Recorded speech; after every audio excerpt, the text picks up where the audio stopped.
40% of construction workers, of non-union construction workers, are on some sort of public welfare program because they don't get paid enough.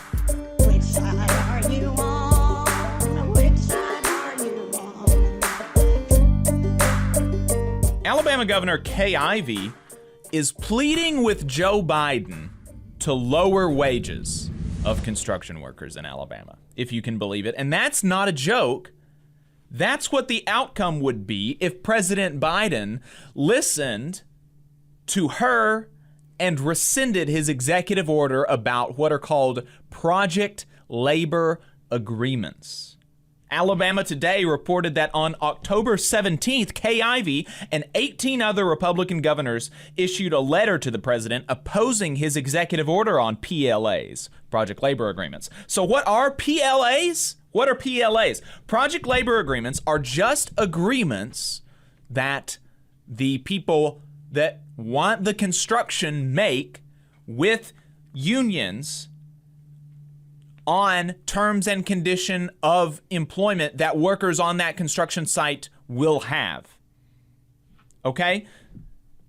It's just setting terms and conditions of employment that contractors have to agree to in order to be able to work on that particular project. And they're set to the union standard, generally speaking. That does not mean, contrary to false information that you will see on organizations like the National Right to Work Foundation, they have on their website that project labor agreements award exclusively to union contractors. And they make it sound like non-union contractors cannot bid on PLA projects. And that is simply, folks, that is simply not the case. Non-union contractors can bid on these contracts. They just have to agree to pay the people that they employ just on this particular contract. They have to agree to pay them the wages that are set out in the project labor agreement. They have to agree to train them to the criteria set out in the project labor agreement. They have to agree to abide by the safety standards that are laid out in the project labor agreement. And that's not even to say that they've got to change their entire business model or that they've got to change the wage structure across their entire business.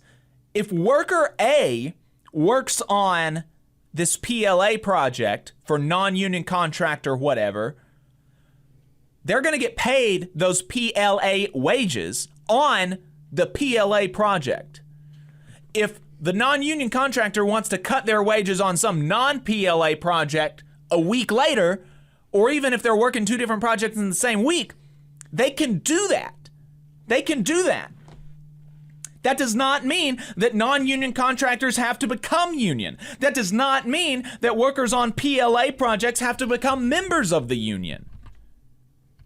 It does mean, what it means is that in order to bid, contractors, in order to bid on this construction, contractors, union or not, have to agree to pay certain wages, adhere to certain safety and certification standards, and keep more of the workers on this construction project local. Joe Biden signed an executive order directing all federal construction projects over $35 million to utilize project labor agreements, which is a good thing for the reasons noted above, right?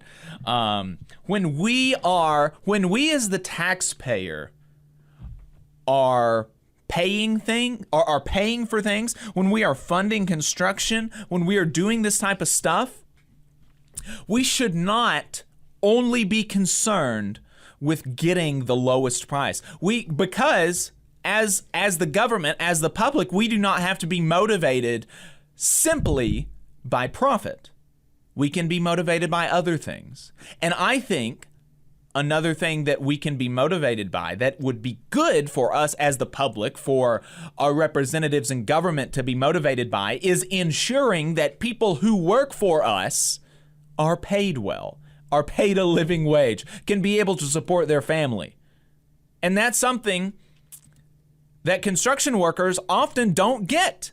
40% of construction workers, of non-union construction workers, are on some sort of public welfare program because they don't get paid enough. That's not going to be the case on these PLA projects. If they get paid PLA wages, they're not going to need to be on these. And so, ultimately, when you take all of the things into consideration, if workers on PLA projects don't need these other things like food stamps or whatever, then ultimately maybe we as the taxpayer are even saving money. And also, project labor agreements really are not shown to increase the price of a project that much, but they do actually ensure that PLA projects are more often completed with on time, and they're more often completed without safety incidents or with fewer safety incidents because of the increased safety standards, because of the increased training that workers have to go through to be on these projects. So these are really good things for us as the taxpayer to try to be putting out there when we are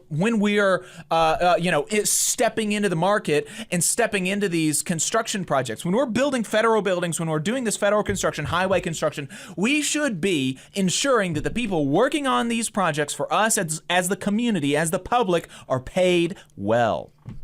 I think the people who build our roads should be able to support a family. Right. That's not asking a lot. I don't think it's asking a lot that the state's purchasing power through tax dollars, that should be raising economic standards, or at least keeping standards equivalent to, decent jobs in the community. And what Governor Ivey and her colleagues are asking for is the use of state purchasing power, the use of tax dollars to lower the standards for working people in their own communities. Right. Exactly. And Kay Ivey signed a letter asking him to rescind this order, which would mean what? Lower wages for workers in Alabama on federal construction projects. It would actually mean that less of the workers in Alabama are from the state on these federal construction projects. And who does it benefit? Big construction bosses, which of course, those are going to be the donors to our campaign, right? It's not going to be, normal working folks. And this is totally in line with her actions on this issue. She even flew to Japan to dissuade Toyota, which is a private company, let's remember, from utilizing a PLA in their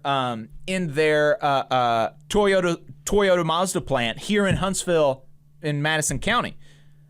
Toyota used a project labor agreement to build their plant here because they recognize the benefit that it would give them to have the project completed on time, and it is helping workers here in Alabama. It's helping workers in the state.